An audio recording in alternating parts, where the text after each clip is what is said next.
Pour les invités, s'il vous plaît.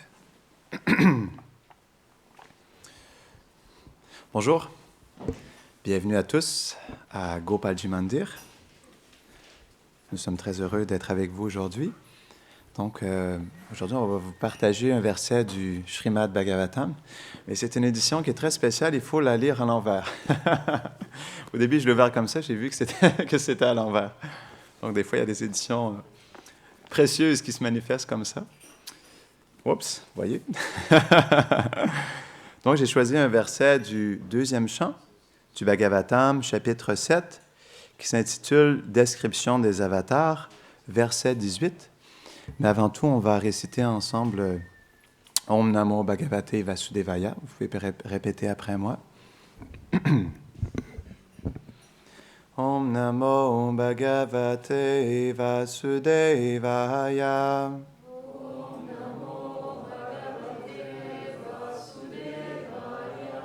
Om Namo Bhagavate Vasudevaya.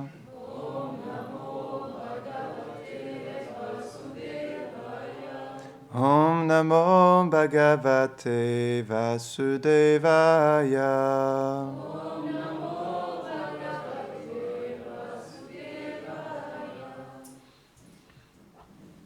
Donc on va lire le verset, on va chanter le verset en sanskrit.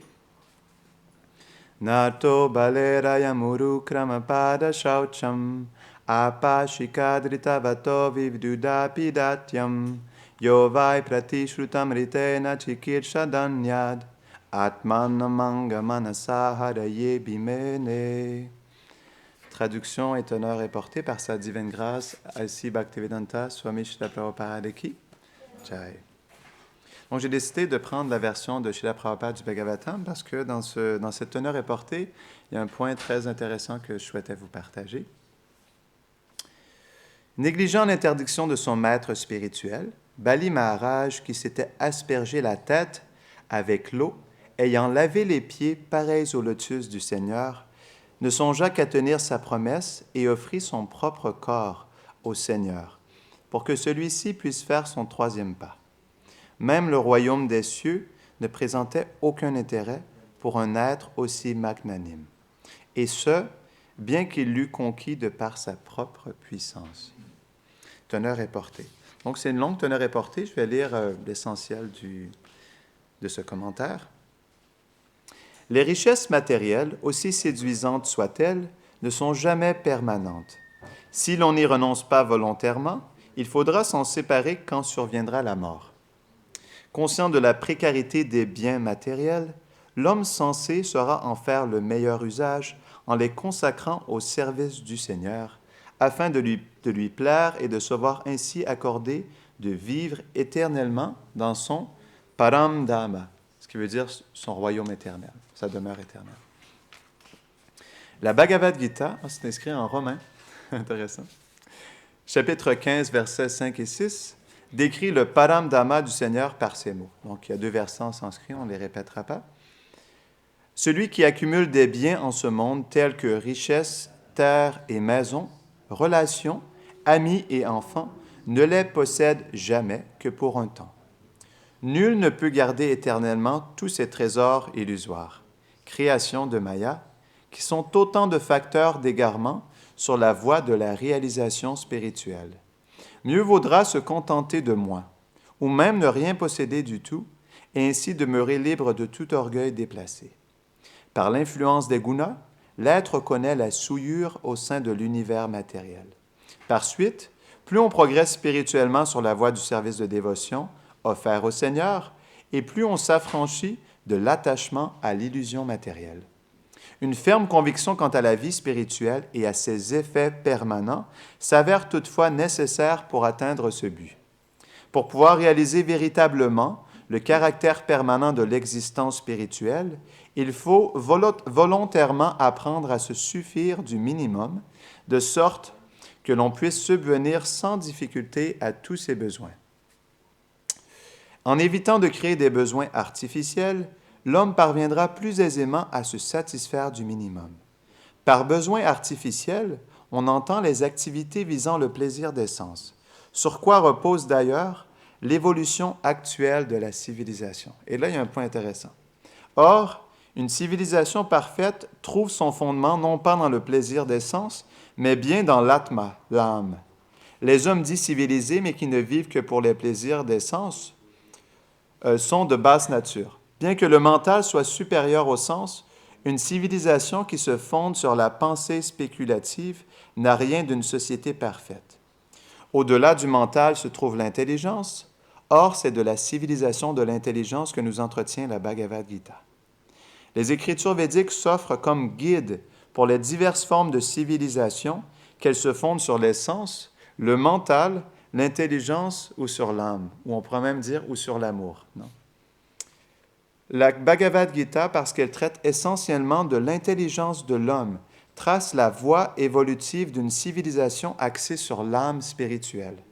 Et le Srimad Bhagavatam décrira cette civilisation dans son épanouissement total. L'homme parvenu à ce stade accède alors au royaume de Dieu. Les versets de la Bhagavad Gita que nous avons cités plus avant décrivent ce royaume de Dieu. Le soleil, la lune ou l'électricité, bien qu'indispensables en ce monde de ténèbres, n'y sont nullement requis. La Bhagavad Gita explique également que celui qui fonde sa vie sur les principes d'une civilisation axée sur l'âme, ou en d'autres mots, qui adopte la voie ou le chemin de la dévotion, le yoga de la dévotion, se trouve alors en mesure d'accéder à ce royaume de Dieu et par là d'atteindre la plus haute perfection de l'existence. Il vivra ainsi éternellement au niveau de l'âme avec une connaissance parfaite du service d'amour absolu offert au Seigneur. On va terminer ici. C'est intéressant, non? La civilisation de l'âme. Wow! Il est vraiment quelqu'un de spécial chez la Prabhupada. Comment il a apporté cette connaissance?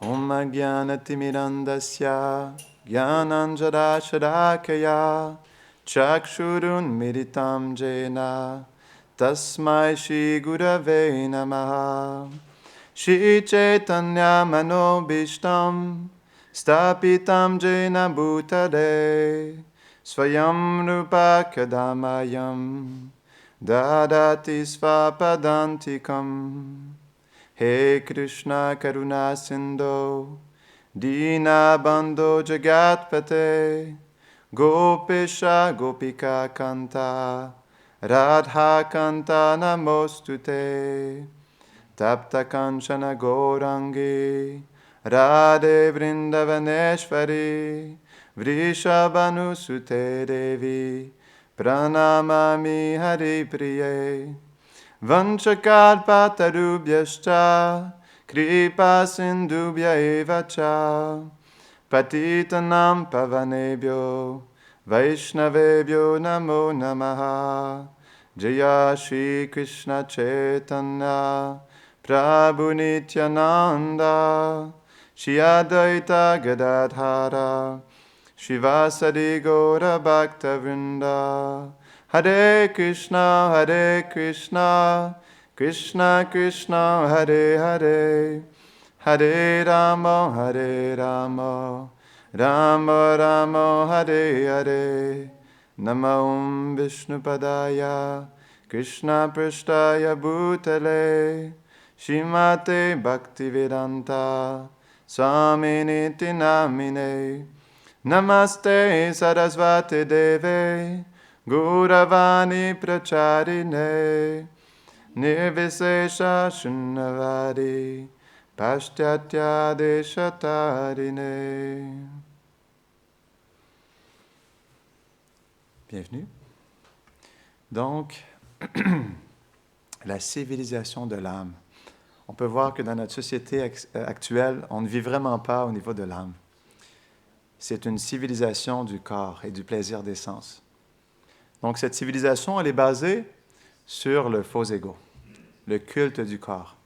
Tout dans cette civilisation est fait pour nourrir notre faux ego. C'est là qu'on voit que notre société actuelle n'est pas très favorable à l'épanouissement spirituel. On le voit dans ce qui se passe en ce moment, non? Dans le monde entier. C'est quand même intéressant de voir à quel point les leaders de la société sont complètement dans l'oubli de la réalité spirituelle.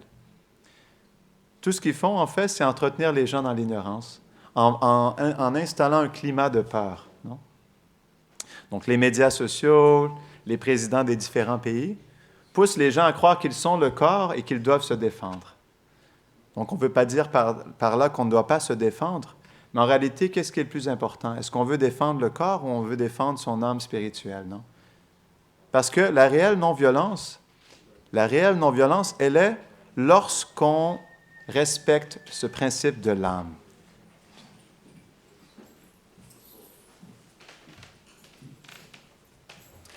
Ça, c'est la réelle non-violence. Donc, notre civilisation actuelle, elle est très violente parce qu'elle pousse l'âme à être dans l'oubli de sa véritable nature.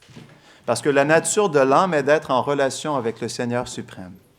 C'est la réalité factuelle de l'âme. Elle est faite pour vivre avec Krishna. Mais notre société nous pousse à être dans l'oubli de notre relation éternelle avec le Seigneur suprême. C'est la raison pour laquelle cette civilisation, elle est, on pourrait dire, agressive sur l'âme, dans le sens où elle nous couvre et ne nous permet pas de comprendre notre relation avec Krishna. C'est pour ça que Srila Prabhupada explique la civilisation de l'âme. Donc, il y a une différence entre la civilisation du corps et de l'âme. On expliquait que tout dans notre société est fait pour défendre notre faux ego. Nous pousse à être grand, à se faire valoir, à développer justement des qualités, à réaliser nos désirs, à avoir une position dans ce monde, à se créer son propre royaume. Et tout ça, en fait, ça ne fait que renforcer notre faux ego et par le fait même notre illusion à la matière. Donc, c'est pourquoi Prabhupada explique ce principe qui est très intéressant, la civilisation de l'âme.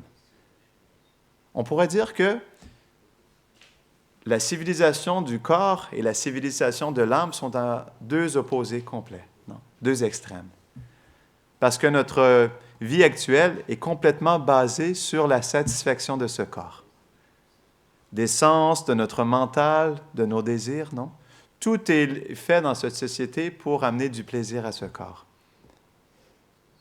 Et c'est là où, justement, j'aimais beaucoup ce que Srila Prabhupada expliquait dans le Srimad Bhagavatam, il expliquait notre civilisation, elle est complètement, en anglais on dit misguided, elle est complètement en dehors de la tracte, si je peux dire comme ça. Parce qu'elle est tout simplement basée sur l'illusion. Et c'est là où, que ce soit le coronavirus ou que ce soit n'importe quel drame qui se passe dans la société, notre société nous pousse à vivre dans l'illusion. Nous pousse à accepter que cette illusion est notre réalité, que ce corps est notre seule identité, que le seul bonheur se trouve lorsqu'on satisfait ses sens, lorsqu'on est dans un confort matériel. Mais ça, ce n'est pas la réalité de l'âme. L'âme, elle est Satchit Ananda. Elle est faite pour vivre dans l'éternité, dans la pleine conscience et dans la félicité. Est-ce que notre société actuelle nous donne le Satchitananda? Est-ce qu'elle nous permet de vivre dans l'éternité? Est-ce qu'elle nous permet de vivre dans la connaissance? Et est-ce qu'elle nous permet de vivre dans la félicité? On peut se poser la question soi-même, est-ce qu'on est heureux? Est-ce que les autres sont heureux? Personne n'est heureux dans ce monde, parce que tout est basé sur l'illusion. Et l'âme, elle n'est pas faite pour vivre dans l'illusion, elle est faite pour vivre dans la vérité, dans le Satchit Ananda. Et ce n'est que dans la vérité qu'elle peut être pleinement satisfaite. Dans le deuxième chapitre du premier chant du Bhagavatam, donc, il y a un verset très intéressant, 1, 2, verset, je me rappelle bien, c'est le verset 6. Lorsqu'on accomplit le devoir de l'être humain, qui est d'adorer le Seigneur suprême, l'âme devient yatma suprasidati. Elle devient complètement satisfaite parce qu'elle accomplit son devoir envers le divin. Donc, parce que dans cette société, on n'accomplit pas le devoir de l'âme qui est de servir le Seigneur suprême, qu'on appelle le service de dévotion, parce que, justement, on n'est pas à accomplir notre devoir, on souffre. Et dans cette circonstance illusoire, on est dans l'oubli de notre relation avec Krishna.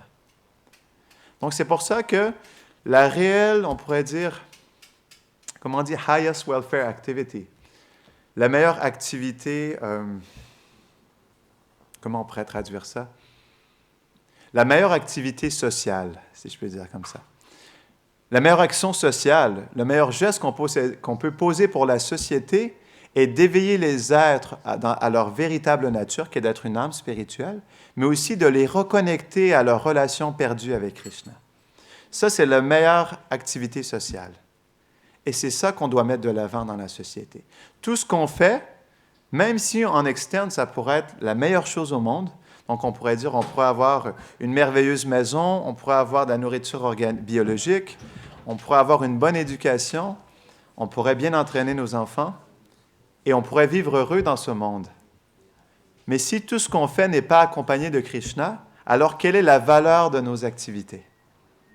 Srila Prabhupada, il explique que à quoi bon accumuler des millions de zéros si on ne met pas un en face du zéro, de tous les zéros?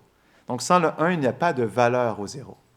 Krishna, lorsqu'on ajoute Krishna dans notre vie, on ajoute la vraie richesse. Parce que Krishna, il est la source de toute la beauté, de toute la richesse, de toute la connaissance. Et si on enlève Krishna en dehors du portrait, comment est-ce qu'on peut vivre la plénitude envers nous-mêmes et avec ce monde? Donc ce monde, c'est expliqué, Krishna, il explique dans l'Ishopanishad, non? Om Purnamadam, le verset numéro 1, l'introduction du Ishopanishad, explique que, en fait, ce monde, il est parfait en soi, il est complet. Et il fait partie du tout complet qui est Krishna. Parce qu'il fait partie de Krishna, il est aussi complet en soi. Mais comment est-ce que ce monde, il est complet en soi? Il est complet dans le sens où il est fait pour nous aider à comprendre notre véritable nature. Il n'est pas fait pour notre jouissance personnelle. Comme par exemple, un smartphone a une certaine utilité. On ne peut pas faire n'importe quoi avec un smartphone. On ne peut pas, par exemple, on ne peut pas recevoir de la nourriture directement avec un smartphone. On peut peut-être avoir une application où on peut appeler, mais ce n'est pas que du smartphone, il va avoir un sandwich qui va sortir du smartphone. Non? Donc, le smartphone en soi, il a certaines limitations dans son utilisation. Il ne peut pas faire n'importe quoi. C'est la même chose aussi dans ce monde. Ce monde, on ne peut pas faire n'importe quoi avec ce monde. Et malheureusement, ou heureusement, si on veut aller dans la civilisation de l'âme, ce monde n'est pas fait pour notre jouissance personnelle. Il n'est pas équipé pour ça. Parce qu'avec ce monde, avec cette civilisation matérielle, viennent les lois du karma. Ce qui veut dire que, autant que je veux obtenir du bonheur, donc ça c'est le bonheur que je veux goûter dans ce monde, le plaisir que je souhaite savourer, non? Et autant que je souhaite savourer ce plaisir, autant je devrais avoir une souffrance en proportion égale aussi. Donc, c'est la loi du karma. C'est comme ça que Krishna il a établi les lois de la nature dans ce monde. Et donc, parce que justement, on essaie juste de jouir de la matière, le plus on va essayer de jouir, le plus on va souffrir. C'est une loi naturelle de ce monde. C'est pour ça que le devoir prescrit pour l'âme est le service de dévotion à Krishna. Parce que Krishna, il explique, il faut bien comprendre, il nous partage dans la Bhagavad Gita, il nous donne la connaissance par laquelle on peut comprendre comment vivre dans ce monde, d'une manière à ne plus souffrir. Et il explique, OK, tu peux venir en ce monde, mais lorsque tu es en ce monde, accomplis un sacrifice pour moi, parce que tout est un objet de sacrifice. Et Lakshmi Devi, dans le 6e chant du Bhagavatam, elle révèle ça aussi, que ma forme, Lakshmi, c'est elle qui manifeste tout dans ce monde. Elle manifeste ce corps, elle manifeste les sens, elle manifeste les objets des sens, elle manifeste l'argent, tous les plaisirs de ce monde. Mais elle explique que toutes ces choses sont faites pour le plaisir de Krishna. Tout ce que je manifeste en ce monde est un objet d'adoration pour Krishna. Et c'est pourquoi on souffre. Parce qu'on n'utilise pas les choses dans ce monde en commençant par notre propre corps, notre mental, notre intelligence, nos sens, nos désirs, parce qu'on ne les utilise pas pour le service de Krishna, parce que le corps, il est fait pour être utilisé pour adorer Krishna. C'est ce que Lakshmi Devi elle-même, qui est la source de cette énergie matérielle, elle explique que si vous utilisez ce corps pour votre propre plaisir, je ne serai pas contente. C'est pourquoi elle s'appelle Durga Devi. Et c'est pourquoi aussi les gens ont peur de l'énergie matérielle, Maya, Mahamaya. Parfois, elle est représentée, non? Durga Devi, elle est représentée avec 8 bras, avec toutes sortes d'armes, non? Et lorsque Kamsa a voulu tuer le 6e enfant de mère Devaki, Donc, c'était la Yogamaya qui s'était manifestée, mais elle s'était manifestée en face de Kamsa sur la forme de Durga Devi avec 8 bras. Et elle avait une lance, un bouclier, un arc, non, une épée. Donc, elle était prête à massacrer. Elle était prête à tuer Kamsa, non? Et lorsqu'il a vu ça, il lui a offert ses respects. Il a compris qu'il avait fait une erreur, non? Donc, ça montre bien dans cet exemple que même la personne la plus puissante dans ce monde, elle est complètement, on pourrait dire, dépendante de Durga Devi. Elle ne peut pas aller au-dessus de Durga Devi. Donc, ça montre bien cet exemple. Et donc, à travers l'exemple de Kamsa, on peut comprendre que nous-mêmes n'avons pas le pouvoir de contrôler l'énergie matérielle. Ce n'est pas de notre propre chef, non. On n'a pas la capacité et la position pour contrôler l'énergie matérielle. Et lorsqu'on prend cette énergie pour notre propre plaisir, alors on souffre. Parce que Durga Devi ou Lakshmi souhaite tout engager dans le service de son bien-aimé, Vishnu. Non.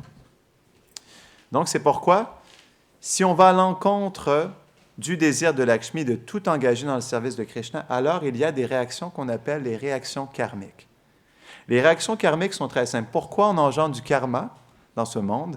C'est parce que chaque action qu'on pose est faite avec un désir de jouir des fruits de l'activité. On appelle ça l'action intéressée. Dès qu'on est attaché aux fruits de l'action, on engendre des réactions karmiques et on doit souffrir. C'est un principe. On ne peut pas inventer nos propres lois.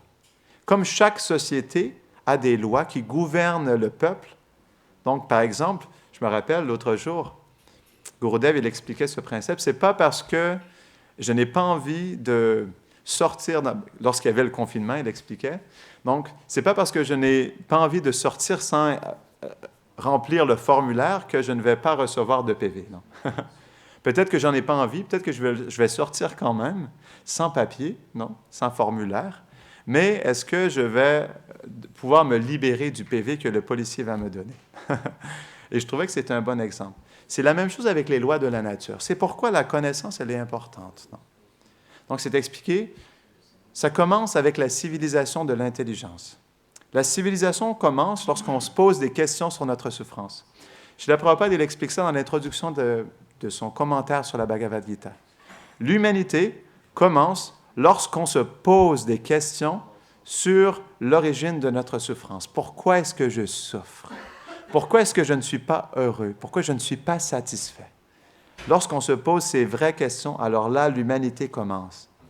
Et comme l'expliquait le commentaire de Prabhupada, la civilisation de l'intelligence. Avant la civilisation de l'âme, on doit être conscient avant d'être conscient de Krishna. Non. La civilisation de l'intelligence, ça veut dire on fait les choses selon la connaissance de la Bhagavad Gita. Comment je dois mener ma vie? Dans quelle intention? Comment est-ce que j'interagis avec cet environnement? Quel est mon désir par rapport à cet environnement? Est-ce que je l'engage dans le service de Krishna ou est-ce que je l'engage dans mon service? Et c'est ce qui fait la différence, non? Ensuite vient la civilisation de l'âme. On pourrait dire la civilisation de l'âme, ce n'est pas seulement de comprendre que je ne suis pas ce corps, mais c'est de comprendre que je suis un serviteur de Krishna. Parce que c'est la nature de l'âme, le Jaiva Dharma. La fonction essentielle de l'âme est le service d'amour à Krishna. Et donc la civilisation de l'âme, on pourrait dire, commence lorsqu'on voit comment l'âme, dans sa nature éternelle, peut être engagée dans le service de Krishna. Et ensuite, on pourrait même parler de la civilisation de l'amour. Parce que la civilisation de l'âme en soi n'est pas une finalité. Nous sommes tous des âmes spirituelles. Mais le but n'est pas de juste être tout simplement une âme spirituelle.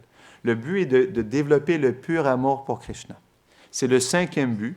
Non, il y a 4 buts de la vie humaine. Artha, Kama, Moksha et Dharma. Non. La religiosité, le développement économique, la gratification des sens et la libération de l'existence matérielle. Et le 5e but, on pourrait dire le but ultime de l'âme est prema, le pur amour de Dieu, le pur amour de Krishna. Et c'est là où justement, donc, derrière tout ça, Srila Prabhupada pose la fondation pour que justement nous puissions éveiller notre relation avec Krishna et développer des sentiments d'amour pour lui. Mais comment est-ce qu'on peut développer une relation d'amour avec Krishna si on s'identifie comme le corps? Si on interagit avec ce monde basé sur le fait que je suis ce corps, ça m'appartient. et les choses sont faites pour mon plaisir. On ne pourra jamais développer de relation avec Krishna si on relationne avec Krishna basé sur notre propre plaisir. Pourquoi? Parce que l'âme, à la base, elle est Tatastha Shakti. Elle est une assistante de Krishna. Elle est faite pour assister Krishna et ses associés dans le monde transcendantal. C'est la nature de l'âme. Et pourquoi on souffre? C'est parce que dans cette civilisation du corps, cette civilisation du corps nous pousse à aller à l'encontre de la vraie nature de l'âme, qui est de faire un service d'amour à Krishna. Donc c'est pourquoi Srila Prabhupada, il explique la civilisation de l'âme qui nous amène à la civilisation de l'amour. Donc si on veut réellement développer notre relation avec Krishna, on doit aller loin. On doit aller profondément dans notre vie spirituelle. Les joyaux se trouvent dans le fond de l'océan, pas à la surface. À la surface, on va peut-être trouver, aujourd'hui malheureusement, il y a des océans de bouteilles de plastique. Si vous allez dans l'océan Pacifique, il y a une île qui est de la grosseur de l'État du Texas aux États-Unis. Une île de plastique. Donc, si vous allez dans le Kali Yuga actuel, si on cherche sur le dessus de l'océan, qui veut dire d'essayer de se satisfaire avec l'énergie matérielle, de vivre sa vie en externe sans comprendre notre réalité éternelle avec Krishna, on ne fait que chercher les bouteilles de plastique sur le dessus de l'océan, mélangées avec les algues et toutes sortes de choses. Non? Mais les vrais joyaux dans la vie se retrouvent au fond de l'océan. C'est lorsqu'on plonge et qu'on prend justement la détermination d'aller plus loin dans la vie que ce qui se passe en externe, d'aller chercher à l'intérieur de nous-mêmes notre relation éternelle avec Krishna. Parce que c'est notre réalité, c'est notre vérité. Et c'est pour ça qu'on ne peut pas baser notre vie sur cette civilisation. Parce que cette civilisation, elle est complètement en dehors de la traque. Non. Elle est faussée. Parce qu'elle nous amène à se nourrir de l'illusion. Et c'est là où, justement, en tant que citoyen, on doit se poser la question, est-ce que je veux suivre, justement, on pourrait dire, est-ce que je veux suivre le chemin de cette civilisation, la destination qu'elle nous impose, ou est-ce que je veux atteindre la perfection de l'existence dans cette vie? Et ce ne sera pas les dirigeants de cette société, ça ne sera pas le gouvernement, ça ne sera pas les règles de cette société, ce ne sera pas les médias sociaux qui vont nous aider, ce sera la connaissance spirituelle et la pratique dévotionnelle. C'est pourquoi, dans le 4e chant du Srimad Bhagavatam, Narada Muni, il parle à Dhruva Maharaj. Narada Muni, c'est un Mahajan. Donc, il y a 12 Mahajans qui sont décrits dans le Srimad Bhagavatam. Les Mahajans, c'est les leaders de la société qu'on devrait vouloir suivre. Les Mahajans sont les leaders spirituels. L'autorité en la matière spirituelle pour sortir de l'illusion et retrouver notre relation oubliée avec Krishna. On les appelle les Mahajans. Bhishmadev aussi est un Mahajan. Bali Maharaj, non? Narada Muni. Non? Ils sont 12 en total. Donc, ces Mahajans nous donnent la clé pour le succès de l'existence. Ils nous montrent le chemin à suivre. Et parce qu'ils sont des leaders spirituels, on doit suivre dans leurs exemples, on doit suivre leurs pas. Pas suivre justement l'exemple de nos leaders dans la société. On doit voir justement quel leader va nous donner la connaissance et la pratique spirituelle par laquelle on peut atteindre la perfection de l'existence dans cette vie. C'est la question qu'on devrait se poser. On doit arrêter de vivre dans l'illusion. Parce que cette société dans laquelle on vit actuellement ne nous aidera pas. On doit trouver, si on cherche à vivre dans la vérité, si on veut vivre notre relation avec Krishna, on doit trouver l'association, on doit trouver les ressources, on doit trouver cette pratique spirituelle qui va nous aider à atteindre la perfection et à développer notre relation avec Krishna. Et ça se retrouve dans la Bhagavad Gita, dans le Srimad Bhagavatam, Guru, Sadhu et Shastra. Dans les écritures sacrées, dans le maître spirituel et dans les Vaishnavas, dans les personnes saintes qui nous aident à comprendre notre vérité et notre relation oubliée avec Krishna. Donc, on va terminer ici. Est-ce qu'il y a des questions, des commentaires ou des réflexions avant qu'on termine la classe? Tout est clair comme de l'eau de roche? Jai Srimad Bhagavatam ki Jai.